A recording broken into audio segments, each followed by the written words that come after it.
so we're back, week 2, 17.2, back with dumbbells again. We've got a 12-minute AMRAP, 2 rounds, 50-foot walking lunge, 16 toes to bar, and then 8 power cleans, again with the dumbbells. And then we're going to go right into 2 rounds, again of the lunge, but instead of toes to bar, switching to bar muscle-ups. And then power cleans again.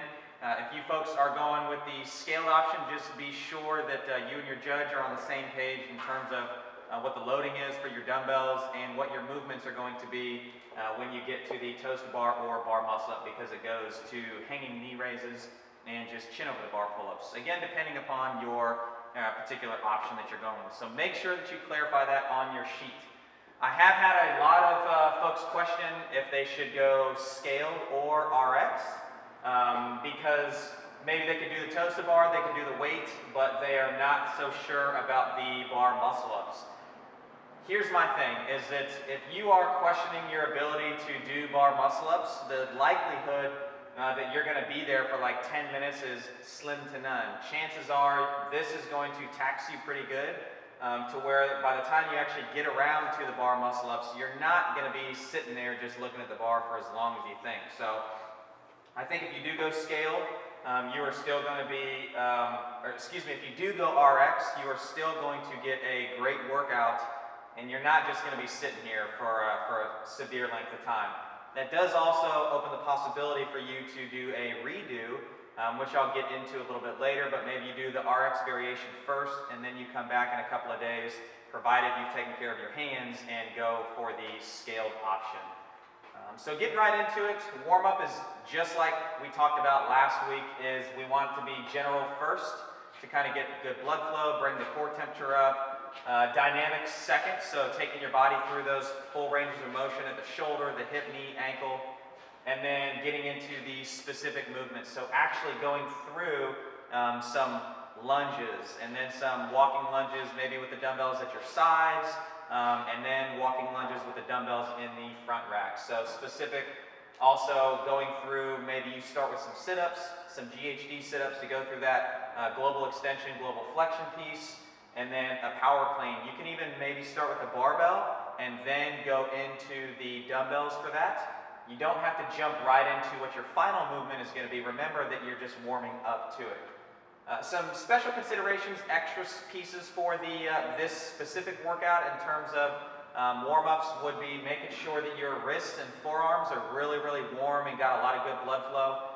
And then also your thoracic spine. So there is a lot of hanging from the bar, getting into that extension piece for the toes to bar or knee raises or bar muscle up and pull up piece. So make sure that you really warm up the thoracic and shoulder area as well too. In terms of equipment that is necessary for this one, if you've got knee sleeves or knee wraps, definitely go with that. Knee sleeves is the preference, simply because you don't have to worry about them becoming unwrapped like you would a actual knee wrap. Hand care, this is a big one. If it's gloves that you're comfortable with, if it is just the little grips that you're comfortable with wearing. What we've actually done a lot of lately is get a yoga mat and cut it into small little squares. That really helps a lot because it gives you the bite onto the bar, but it does not shred your hands like you would if you just chalk your hands like it's going out of style. So hand care is a big, big, big piece of this today.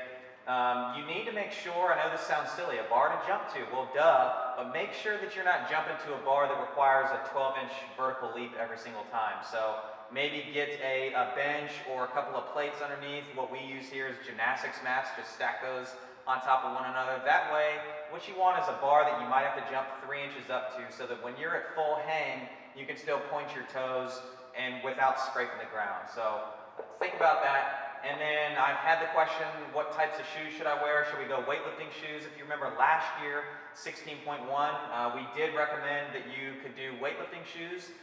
For this one, I say no, simply because you're getting right into like a toe to bar or a knee up movement, and that's going to make it a little bit heavier. But more so than that is that there's not a huge question of the stability component here with your walking lunge. So I don't think it's crucial for you to have the stability of the weightlifting shoe. I honestly just think it's overkill. If it's something you're comfortable with, go with it. But if you're trying to decide between it, stick with whatever shoe, as long as it's not the Metcon. That was a joke. Strategy for each specific movement. For the walking lunge, how should you hold the dumbbells?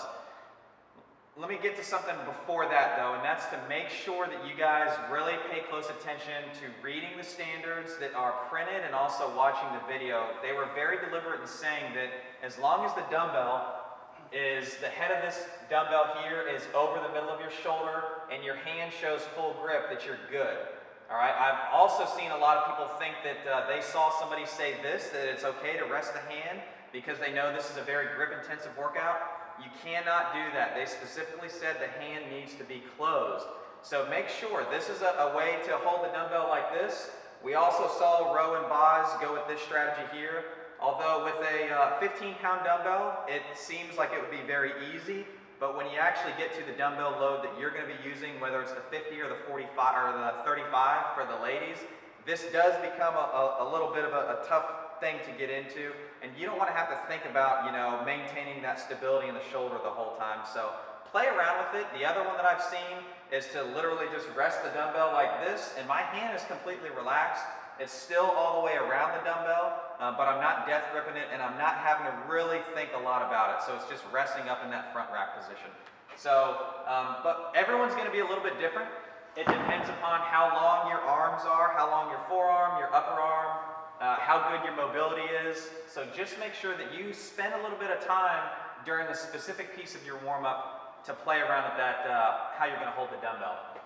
Step length on the walking lunge, something that I saw a lot of last year during 16-1 and have already seen some of this year during our warm-up in class, is people trying to shorten how many steps they're going to take. So what that ends up looking like is that they are taking huge long steps in between every lunge. Do not do that. It is going to be incredibly taxing once you get into the workout trying to maintain that upright front rack position.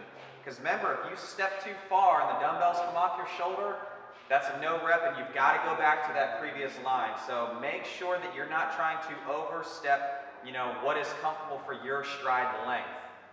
I'm not going to go over the standards. Make sure you get your heels over the line and make sure your judge calls it a good rep before you set the dumbbells down or anything like that. Rest, what I mean here is, are you just going to get to the 25-foot mark and turn around and march right back? Or are you planning to go 25 feet, maybe set the dumbbells down, give your arms a shake, bring them back up, and then go back? That's dependent upon what athlete group kind of you fall into, and we'll go over that towards the end of the video here today.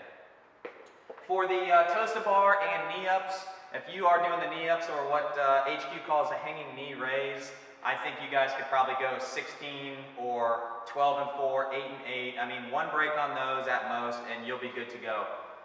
For the toes to bar, this again depends upon your capacity for these and how well you're able to manage your grip here. So think about descending sets. I know 8 and 8 is not a descending set, so it could be 9-7. You could go 7-5-4, you know, 4 sets of 4, or even quick singles. We have seen people have extremely good success with quick singles on these. So don't kind of toss that out the window, think that you're going to be wasting too much time, because you do get that second to kind of let the grip recover in between each particular rep. On the bar muscle up and pull up piece, you saw the girls that went last night. I think the most that they ever did was 4 reps at a time. So unless you have an unbelievable capacity for bar muscle ups, you need to think really about breaking these into small sets.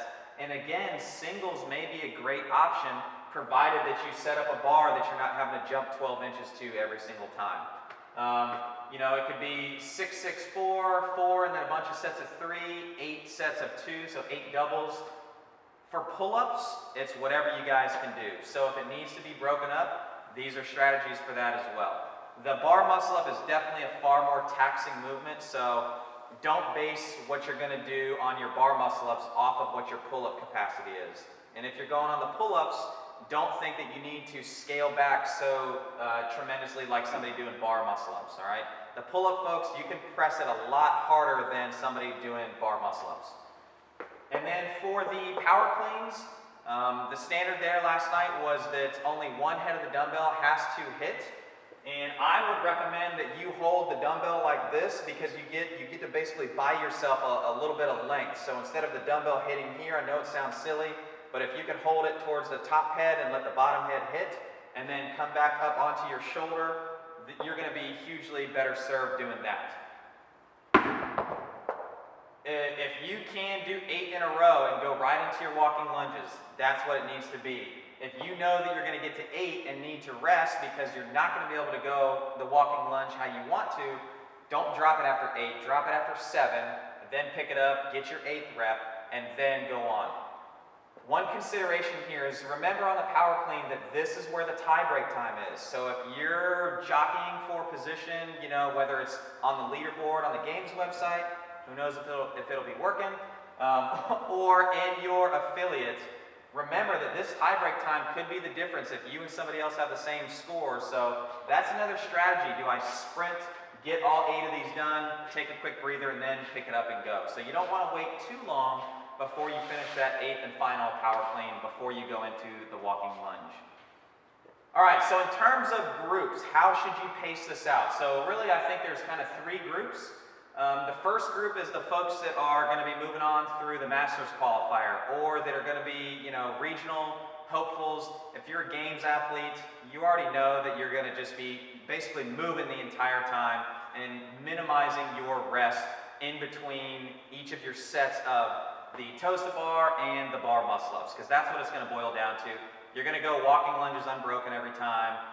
You're going to go power cleans, you know, very small sets at 4, 3, 1, 7, 1 maybe. So that is the first group.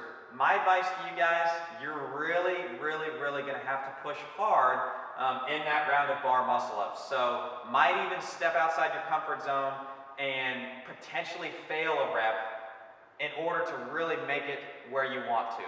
All right. Normally I would say don't get to that point, but in this case, I think there's such small room for error that you're going to have to potentially push past that point there. Group number 2, where you are hoping to get into this bar muscle up piece, you're going to be moving through it, or the pull up piece. You really need to take some smart rest breaks here. So don't push these sets too hard, or you're just not going to recover in time. And then group number 3, where you are just hoping to get to this bar muscle up piece and spend as much time as you can there, or the pull up piece. So we're saying for this group, sprint. Do the lunge, come back, get through this piece as quick as you can, get through these 2 rounds to leave yourself as much time on that limiting movement, whether it's the bar muscle up or if it is the pull up. All right, so those are the kind of 3 groups that we're looking at here. And then final considerations, this is a grip intensive workout. That's what it's all about, is managing your grip on this. So the more efficient that you can move, whether it's with the power clean or how you hold the dumbbells or how you strategize your rest in between your sets here, is going to be huge. This is not going to feel as aerobically taxing as 17-1 did last week. Again, this is how well can you manage your grip. So hopefully you've been doing some heavy carries, something like that, big sets of toes to bar, pull-ups, to know what it's really going to feel like and how far you can push the fatigue that's going to set in, the lactic acid that's going to set in into your forearms. Efficiency of movement. If you're going to flop around like a fish on your bar muscle up, just know that it's going to tax you a lot more than somebody who has very good, clean, tight lines on that. So efficiency of movement is huge here. And then multiple attempts. I normally am not a fan, but it depends upon what sort of group you fall into, all right? Again, I said that if you go scaled and feel like you want to, if you went RX and didn't get to this second piece here, and you want to go scaled again, I think that's a great option for you. This is one that, provided that you take care of your hands, that's the big takeaway here, is take care of your hands before you do the workout, while you're in it, immediately after, and the day after. If you've got big gashes in your hand, don't be an idiot and repeat the workout, because remember, this is just one test of a 5-week piece, all right, that they're giving us. So don't let it impact your training leading into week 3. So be smart about that. But I do think that this is one, the volume is not so high and taxing that you're going to be wrecked like so many people were from 17-1. So if you want to repeat again, this could be a good option to do so. If you guys have any questions, comments, concerns, post them into comments, email us, I don't know, call me if you want. My number is somewhere on our website. But this is it, 17-2. Good luck, go get them.